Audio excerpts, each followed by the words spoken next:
E agora para um update da campanha que nós estamos andando atualmente. Pouco a pouco, nós estamos chegando ao final de nossa campanha de mais grande PA aqui. Isso que nós regalamos uma vacância para a mesma isla. E nós não por dar mais excita. E a regra da maneira bossata é sumamente fácil. Primeiro que você tem que like nossa page no Facebook. Depois, você tem que comprar o Trend Alert Limited Edition T-shirt tem o color de bandeira de Aruba na MCO. Saca patradibo com o Limited Edition Trend Alert T-shirt. Share o patrado e post o comment contando que abo estima de boa isla. Nós temos solo ganador, que ganha 3 a noite e 4 dias em hotel. Dinner for 2 na Daniel's Steak and Chop House. Dinner for 2 na Azzurro Ristorante Italiano. Dinner for 2 na Amore Mio Pizzeria Napolitano.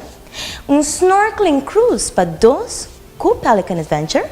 Couples massage na Spa del Sol. E aventura riba cabay de Rancho Notorious.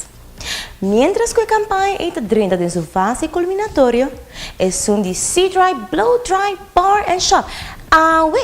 Chega a seu final, anunciando de 3 ganadores para ganhar exquisito Wash and Blow. Éxito, everyone!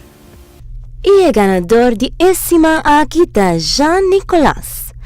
Alright, Jean, llama Sea Dry na 583-0370 e hasi bocita.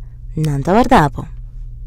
Assim está, get on board agora, mientras que por ainda eu assim abo porta é ganador da campanha. Em todo caso, agora tem momento para divulgar que está nos Trend Alert Special de fim de semana aqui.